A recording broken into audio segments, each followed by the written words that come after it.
So this is my FA Ajagba versus Charles Martin bottom preview and bottom prediction. Let's talk about the main event first before we talk about obviously the fight where it's going to be podcasted on in terms of super boxing. So 10-round contest heavyweight division. Obviously it's obviously super boxing was won by Dana White, and we've already seen Karen Walsh versus Giles a couple. Card as well, which is, they're not well notable names, whether they weren't well notable names, but they were quite competitive fights, to be fair. And that's the plan for Dana White. And but more about these fighters, then we'll get on to Super Boxing itself. Obviously, Charles Martin, we already know Charles Martin for being a paper champion and Anthony Joshua knocking him out inside 2 rounds in 2016.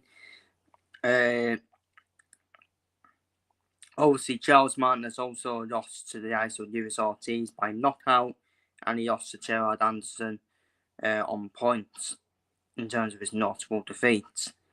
He's a left-handed southpaw, but and obviously he KO'd Tyaskov, didn't he, to win that paper belt, that paper IBF belt, as we know, and then he pretty much lost it straight away. Well, FA Ajagba, we obviously most recently saw him against Martin Vettori, where that ended in the draw. I thought Ajagba, for me, edged that fight, in my opinion, because we all know how Vettori fights. Vettori comes up strong in the first half of the fight, then runs out stamina, basically another CA Sam, basically. And FA Ajagba also beat Grado Venero by split decision. Which is, again, that's not a bad win, is it? Not a bad win. Grado Venero is definitely no more than the heavyweight division. And obviously, Anthony Ajagba, Ajagba's only defeat has come against Juan Sanchez. Again, no shame in that, really. When Juan Sanchez is on it, then it's no shame, really, in that. And but yeah, FA Ajagba is a right-handed, very effective boxer. Dr. Power, Dr. Reese, he's definitely Dr. Reese, hasn't he? Got an effective job as well. He's got all the physical advances, hasn't he?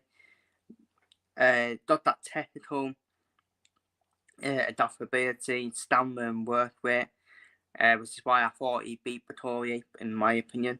He's got a solid chin. The only problem with Ajagba is he can definitely improve defensively. He can massively improve defensively, in my opinion. But apart from that, if he can improve defensively, he'll be a technical, skilled fighter, in my opinion. So, but yeah, for me, there's only one winner for me in this fight. I don't think anyone's ever been convinced by Charles Martin. I'm not going to take a lot from that performance against Gerald Anderson. I think that's one of them where Gerald Anderson probably lost his punch persistence, you could say. And for me, I think FA Ajagba, I think he'll do a job on Charles Martin, in my opinion. I can't believe all the media out there, say Talk Sport, are still bidding Charles Martin up. He's useless. He's literally useless. Literally. So yeah, FA Ajagba for me, by KO stoppers, in my opinion. And finally, before I go, obviously I am giving my opinions on this. How will Super Boxing do? Obviously, they've obviously got the deal. They obviously signed a deal with Paramount Plus to put all the shows on that, which is the biggest broadcast deal in the world.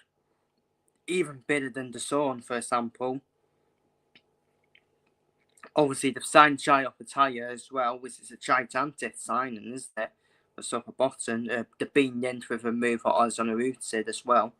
I think they're in talks with Usyk, actually. And the obviously biggest podcast deal in the world, and